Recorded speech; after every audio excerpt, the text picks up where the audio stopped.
Toutes les histoires sont des histoires d'amour. Depuis toute petite, je répète à qui veut l'entendre que l'univers est régi par une grande force d'amour qui sous-tend tout le reste. Parfois, la vie nous donne à goûter à un miracle pour mieux nous faire appréhender la réalité de ces paroles, qui ne sont donc pas que des belles paroles, mais bien une réalité, une loi qui peut tout changer.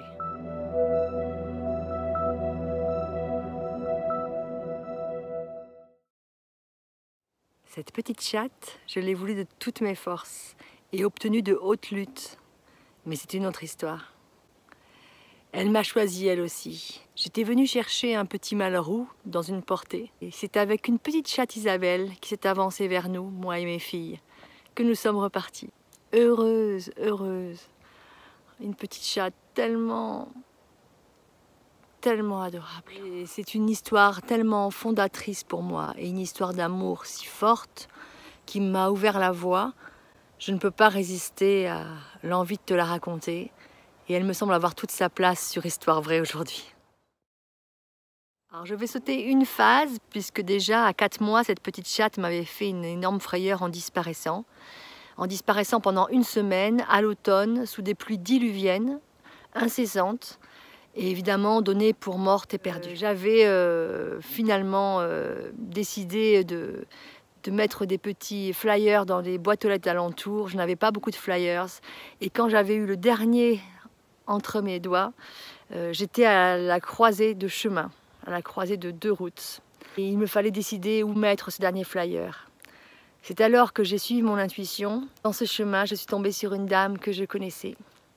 La seule qui était sortie chez elle, le seul flyer que je n'ai pas remis dans une boîte aux lettres mais en main propre. Et c'est à 22 h que j'ai reçu un coup de fil de l'époux de cette dame qui pensait avoir vu quelque part dans le village cette petite chatte. Cette histoire, je te la fais courte car elle est pourtant magnifique puisque nous l'avons effectivement, ma fille et moi, retrouvée en allant de route en route au hasard de notre instinct cette nuit-là. Mais nous n'étions pas au bout de nos surprises et de nos aventures avec cette chatte, prénommée Maya. C'est un prénom qui a toute son importance. Comme souvent pour nos animaux, il m'est venu spontanément quand elle est arrivée dans notre foyer, comme une évidence. Je ne savais rien d'autre que le fait que c'était fort joli. Et j'ignorais totalement que Maya signifiait le voile et que c'est justement par sa présence que j'allais un peu lever le voile dans ma vie et un peu apercevoir ce qui se passe derrière. Chose étonnante également, le soir du drame, je reçois une amie que je vois très peu parce qu'elle habite à l'autre bout de la planète, au Québec. Et elle est là. Et cette amie très chère, sa mère a écrit un livre qui relate leur histoire, pas forcément la plus gaie qui soit. Et dans ce livre, l'héroïne s'appelle Maya. Comme par hasard, cette amie est là avec moi le soir où je vais découvrir à minuit, en allant me coucher, Maya sur mon lit, qui s'est hissée à la force de ses 2 pattes avant, car les 2 pattes arrière, il n'en reste quasi rien. Ouais. Elle avait disparu pendant à peu près 12 heures, ce qui n'était pas son habitude, mais tout à la joie de partager du temps avec mon amie, je n'ai pas fait attention plus que ça. Et quand je la découvre sur le lit, à la place de ses 2 pattes arrière, il n'y a plus quasiment que des os, quelques lambeaux de chair. Ce n'est même plus sanguinolent, car elle a dû lécher, elle a dû survivre comme elle a pu. J'ignore ce qui lui est arrivé, j'ai un flash, comme si elle était passée peut-être dans une machine agricole, mais je n'aurai jamais la certitude de cela. C'est atroce, elle ne miaule même pas tellement sa douleur doit être une douleur exquise, comme on dit, dans le domaine médical. J'hurle, j'appelle mon amie, et pour te dire à quel point c'est horrible, mon amie est infirmière à la base de formation. Et elle ne peut même pas soutenir les plaies de mon chat. Alors que moi, dans un instinct venu d'on ne sait où, je vais approcher mes yeux à 1 centimètre de ses os, de ses pattes, comme pour vérifier s'il y a quelque chose à faire. Nous allons le plus délicatement possible la mettre dans un carton et foncer vers un vétérinaire de nuit. Bon, le vétérinaire de nuit me dit la seule chose qu'il est logique de dire face à mes larmes, c'est-à-dire qu'il peut éventuellement tenter de rapprocher le peu de chair qu'il reste avec des fils, mais qu'a priori elle ne passera pas la nuit et que toute cette tentative vaine me coûtera 300 € et pour pas grand-chose. Pour moi, la réponse est évidente. Je dis tentez pour le tout, je paierai. Bon, le vétérinaire la met, je te rassure, tout de suite sous morphine et me demande de repasser le lendemain matin et que la seule chose qui pourrait présager une survie, ce serait qu'en enlevant les bandages après l'opération, il y a encore un petit peu de chaleur dans le bout de ses pattes, ce qui signifierait que quelque part, miraculeusement, le sang circule encore. Il débande les pattes devant moi. L'assistante pose ses mains sur les pattes et je la reverrai toujours faire les pattes sont chaudes, les pattes sont chaudes, n'y croyant pas elle-même. Je souris. Je suis interdite et folle de joie à la fois. Nous décidons donc un rapatriement. Je l'emporte avec moi. Je vais donc suivre de près les opérations. Toute seule, parce que mon époux ne veut pas en entendre parler. Il ne veut pas entendre parler de l'argent que je vais y mettre. Il m'annonce qu'il ne l'emmènera pas une seule fois chez le vétérinaire s'il y a quoi que ce soit à faire. C'est pas son problème. Bon, voilà, moi, à ce moment-là, en fait, ce qu'il me dit, je m'en fous totalement, hein, on va dire clairement les choses. Tout ce que je veux, c'est sauver Maya, et tout ce que je ressens plus profondément, intuitivement, c'est qu'elle est sauvable, que contre toute attente, elle est sauvable. Je vais faire un truc un peu inattendu. Je vais appeler un ami. C'est comme dans l'émission, j'appelle un ami. Parce que oui, quelques temps plus tôt, cet ami magnétiseur m'avait sauvé la vie. Je raconte ça déjà dans une vidéo qui s'intitule, je crois, Mon heure. Et donc, je l'appelle en lui disant, mais ne ferais-tu pas quelque chose aussi pour les animaux? Parce que moi, j'ai l'intuition qu'elle va vivre. Et il me répond du tac au tac, ben moi aussi, je pense qu'elle va vivre. Là, on est vraiment contre toute attente médicale, hein, parce que forcément, on donne pas cher de sa peau à ce moment-là. Pour m'aider, il va magnétiser des cotons.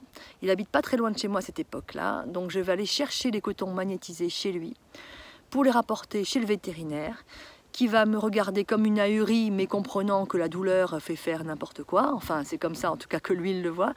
Il me laisse mettre des cotons dans la cage. À ce stade de mon récit, je m'aperçois qu'il y a une inexactitude temporelle, dans le sens où en fait je l'avais ramené les pattes bandées chez ce vétérinaire et que c'est lui le lendemain des cotons magnétisés dans la cage qui va avec son assistante s'apercevoir que le sang circule.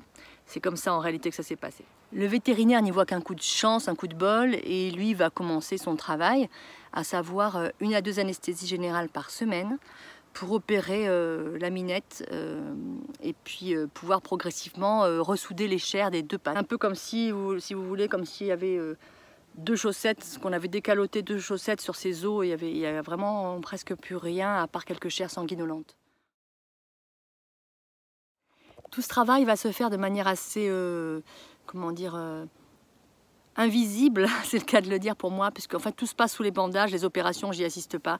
Donc moi j'ai un sans arrêt voir mon chat et je ne vois que des très gros bandages et je ne vois jamais ce qui se passe dessous, je ne peux qu'en m'en remettre aux paroles du vétérinaire.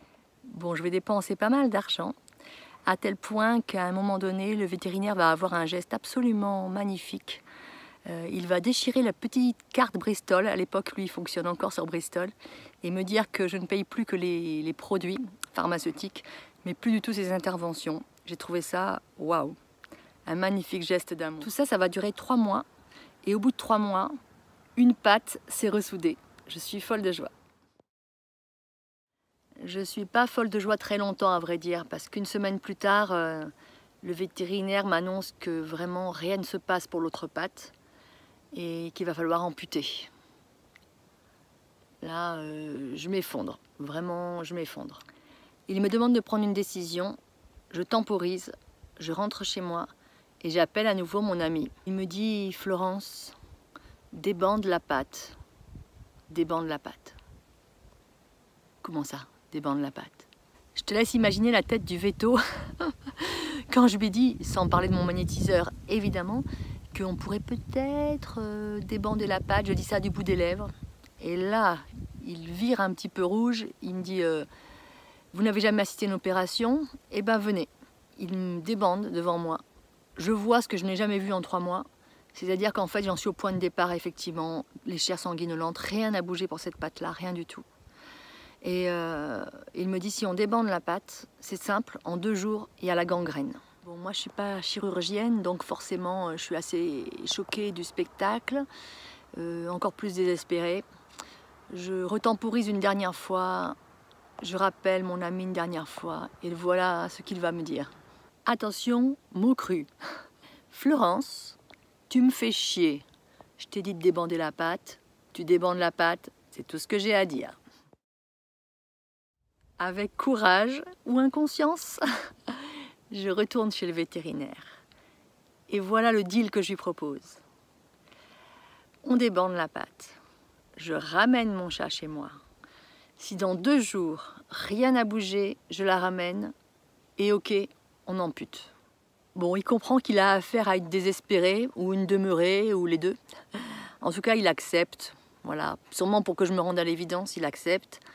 Et il me donne pour quand même un petit peu faire son job de protection de médecin, une bombe de produits bleus qu'on utilise normalement pour les ovins, me dit-il, pour empêcher la gangrène, et une collerette aussi pour que le chat ne touche à rien. Et je repars avec tout ce kit chez moi. Et ça fait 3 mois que je n'ai pas ramené mon chat chez moi, donc c'est un moment énorme. Je vois mon chat devenir fou en 2-2, pas seulement parce qu'elle réintègre la maison, mais parce qu'elle essaye de marcher. Et elle ne peut pas marcher autrement qu'à l'envers à cause de la collerette. Ça lui fait un problème de vision ou d'équilibre. Enfin, je ne sais pas comment ça marche pour les chats. En tout cas, je la vois devenir folle, quoi, à ne faire qu'aller à reculons. J'essaye bien de lui mettre de la bombe bleue sur la patte, en protégeant l'intégralité de tous les meubles de toute la maison, parce que c'est un produit bien sûr indélébile qui tâche tout. Moi aussi, ça me rend folle. Et je décide de tenter le tout pour le tout. J'enlève la collerette. Immédiatement, elle est contente, elle va en marche avant. Et elle se couche, parce que bon, elle tenait pas longtemps debout évidemment. Et elle se met à lécher intégralement la pâte avec le produit bleu. Et donc la plaie, quoi, c'est remettant son os vraiment complètement, enfin bon, horrible, quoi. J'ai pas envie de te faire de dessin. Là, je me dis vraiment là que c'est fichu. Je savais même pas si le produit à avaler c'était dangereux, et ce que je savais par contre c'est que le peu d'éventualité d'espoir qu'il y avait que ça se ressoude, elle venait de s'envoler puisqu'elle léchait le tout avec sa langue râpeuse, c'était fichu, quoi. J'ai l'idée de rappeler une toute dernière fois mon magnétiseur. Je le mets face à son injonction. Alain, j'ai fait exactement ce que tu m'as dit, j'ai ramené mon chat, j'ai débandé la pâte. Et maintenant je fais quoi? Il me dit, ok, je vais t'aider, je t'envoie une prière, et cette prière, tu vas la réciter de la manière dont je te l'indique, avec la passe magnétique que je t'indique, et tu vas faire ça toutes les, je sais plus ce qu'il me dit, c'est toutes les quarts d'heure, toutes les demi-heures, enfin, intervalle très régulier dans la journée. Bon, j'ai plus grand chose à perdre, donc j'accepte, je remercie. C'est là où je vais voir, autrement que dans un livre, un miracle s'accomplir sous mes yeux, et où je vais ressentir pour la première fois à quoi ressemble la vibration d'amour et comment elle peut réparer même la matière. Waouh, je te raconte. À ce moment-là, je crois, je suis en disponibilité, donc je ne travaille pas. Je laisse donc mes enfants partir à l'école, le mari partir au boulot. Et j'attends qu'il n'y ait personne pour réciter mes petites incantations et faire mes passes magnétiques, quoi, au-dessus de la patte de mon chat. Bon, j'emmène pas très large au départ, mais très vite je vais changer d'avis parce que voilà ce que je vais voir et ressentir. T'as déjà vu tu sais, quand on voit les petites volutes de chaleur là au-dessus d'un radiateur, par exemple l'hiver, ou au-dessus d'un grille-pain, enfin, tu sais, quand on voit l'air changer à cause de l'émission de chaleur. Mais c'est exactement ce que je vais voir entre mes mains et la patte de mon chat. Je vais ressentir une chaleur très très intense dans mes mains. Je vais voir l'air changer, quoi, vraiment, hein, poils, hein, comme si vraiment j'émettais une chaleur. Et je vais ressentir dans mon corps un amour total, absolu, infini. Il n'y a plus de distance entre moi et le chat. Je ne suis qu'amour pour elle. Je plane, quoi. Vraiment, je plane. Cette sensation est tellement inouïe, forte, colossale, quoi, que je reviens très très régulièrement, toutes les demi-heures, au-dessus, et je récite et je récite et je récite et je refais la passe et je refais la passe et je refais la passe. C'est tellement fort et que j'ai même pas de doute, en fait. D'abord, je ne fais rien d'autre de ma journée. Tout me semble tourner vers cette seule chose, mais pas comme une obsession, un truc comme si rien d'autre n'avait d'importance. Et sans un seul doute, sans l'ombre d'un doute. Je me souviens très bien de cette sensation étrange de ne plus avoir aucune croyance pour toute la logique médicale, pour toute la logique tout court. Je sais et je fais et c'est tout, quoi. C'est seulement au bout de quelques heures que je vais regarder de plus près et n'en croyant pas mes yeux, je m'aperçois que les chairs ont commencé à se rapprocher. Au début, je pense que c'est une illusion d'optique, hein, que je fantasme. Et puis, plus ça se referme, forcément. En moins d'une semaine, tout est refermé. Intégralement, tout est refermé. Il n'y a plus que les poils à repousser dessus. Évidemment, c'est pas aussi bombé, gonflé qu'une pâte normale, puisqu'il manquera toujours un peu de chair. Mais en tout cas, tout s'est refermé, ressoudé, quoi. Voilà, c'est ça. Ça s'est ressoudé et elle a l'air totalement sauvée. Et mes enfants sont juste heureux, quoi, sans se rendre compte que cet épisode vient de changer ma vie profondément. L'épilogue, c'est que j'ai voulu avoir l'assurance que je n'étais pas complètement cinglée et que surtout médicalement, mon animal était hors de danger. Mon ami, devrais-je dire. Je l'ai donc emmené chez le vétérinaire. Et en fait, il ne l'a pas très bien pris. Il a dit « Mais qu'est-ce que vous voulez me faire dire ?» Alors que je ne demandais rien. Ma question, c'était juste « Est-ce que c'est bon? Il n'y a plus rien à faire, c'est OK médicalement ?» Et évidemment, alors que j'ai rien dit, j'ai pas du tout parlé de ce que j'ai fait. Au contraire, je l'ai remercié tellement pour tout ce qu'il avait fait. Mais pour lui, c'était incompréhensible. Et il m'a renvoyé assez vite, assez sèchement chez moi, sans même dire mais c'est génial, ou c'est incroyable, ou comment c'est possible. Rien de tout ça. Je suis restée toute seule avec mon miracle. Enfin, toute seule. Moi et Maya. Ouais, un miracle. Mon chat a recouru normalement, grimpé aux arbres, grimpé sur les toits, enfin. Et un lien absolu s'est noué entre nous. Hein. C'est-à-dire que moi-même, quand j'ai connu des épisodes terribles dont j'ai pensé ne pas me sortir moi-même, c'était dingue. Elle montait sur ma tête, elle s'enroulait autour de ma tête. Alors il faut savoir que ce chat-là ne fait jamais ça, elle n'est même pas trop du genre à venir sur les genoux. Et là, vraiment, elle s'enroulait autour de ma tête, quoi. Je pouvais vraiment l'entendre me dire « Tu m'as pas lâché, tu m'as pas abandonné, je serai là aussi pour toi, tu vas t'en sortir. » Et elle m'a vraiment fait un renvoi d'ascenseur. Mais ce que je retiens surtout, hormis l'amour fou qui nous unit, c'est qu'elle m'a ouvert les portes, quoi. Elle a vraiment levé le voile. Elle n'a pas fait évoluer le corps médical, parce que j'en ai fait souvent l'expérience avec le parcours que j'ai des hôpitaux. Tout ce qui est incompréhensible est irrecevable pour un médecin et surtout, souvent, hein, je ne vais pas mettre tout le monde dans le même panier, mais bon, globalement, les médecins ne veulent jamais avoir tort, jamais ils vont parler de leur incompréhension, jamais ils vont s'excuser, jamais, enfin, ils ont un ego surdimensionné, hein, ce sont eux qui savent. Voilà. Si une fois ça m'est arrivé, quand j'ai raconté cette histoire à un médecin remplaçant, il avait pris les coordonnées de mon magnétiseur en me disant il y a des cas pour lesquels je peux rien, et dans ces cas-là, même si je ne comprends pas pourquoi, je l'ai déjà observé dans ma vie avec un ami qui avait aussi des dons. Je cherche pas à comprendre, j'ai pas d'explication, mais si ça peut soulager mon patient, c'est tout ce que je vois. Et j'avais trouvé ça vraiment magnifique. C'est très rare comme attitude. La plupart du temps, où voilà, on s'énerve, on tourne la page, où on n'en parle pas, où on va prendre l'autre pour un fou parce qu'il tente autre chose. Et donc, écoute ton cœur, écoute ton cœur. Fais ce qu'il faut. Je rejoins des personnes comme Natacha Calestrémé qui vont expliquer que dans un premier temps, fais toujours ce qu'il faut au niveau médical. Parce que si c'est dans ta croyance, là où tu es né, c'est comme ça qu'on fait. Moi aussi, c'est comme ça. Donc, dans un premier temps, pour soulager, rien de tel qu'un anti-inflammatoire parfois. Pour être rassuré d'avoir bien fait tout ce qu'il faut, rien de tel qu'un avis médical, une radio, un examen, peu importe. Voilà. Et après, quand tu as tout tenté, qu'est-ce qui t'empêche en fait aussi de faire des choses dans le domaine de l'énergétique? Donc rassure-toi, rassure ton cœur pour pas qu'il s'emballe, pour pas que tu aies tout le monde à dos ou que tu aies l'impression de faire quelque chose de trop foufou qui mettrait en danger toi ou la personne concernée. Et ensuite, utilise tes pouvoirs énergétiques. C'est pas des pouvoirs de magnétiseur, c'est pas des pouvoirs à la Jésus-Christ, ça nous est donné à tous, tu vois. J'ai un frisson qui vient de me parcourir la colonne vertébrale en te disant, c'est comme ça que mes guides communiquent avec moi quand je dis une vérité. Donc c'est une vérité. Ouais, crois en toi, quoi. Tu l'as en toi. Le tort qu'on a, c'est de penser que certaines personnes peuvent faire ça, ont le pouvoir d'agir sur les énergies et les autres pas. C'est un petit peu comme quand l'Église, pendant un temps, voulait garder ses prérogatives et nous disait qu'il fallait forcément passer par le prêtre ou un intermédiaire pour parler avec Dieu, par exemple, si on parle de religion.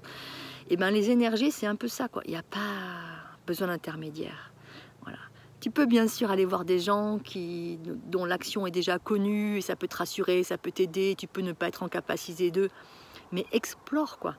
Explore ce qui fait ta qualité d'être humain. C'est pas un super pouvoir, en fait, c'est inhérent, quoi. C'est intrinsèque, ça fait partie du package que tu as quand tu viens au monde. C'est juste un sens qu'on n'utilise pas, qu'on développe pas, en tout cas en 2024. Pas encore assez. Et puis il y a beaucoup de charlatans, effectivement, qui font beaucoup de tort à tous ces discours énergétiques. Il y a tellement d'énergéticiens qui fleurissent un peu partout et que c'est de la blague. Je comprends tes réticences. Fais-le sur des petites choses où peut-être ça n'a pas d'importance. Et dans des cas désespérés comme le mien, où ton amour prendra le dessus et où après tout, on peut tenter le tout pour le tout. J'espère que mon histoire t'a plu. Je t'embrasse. Et n'oublie pas de t'abonner.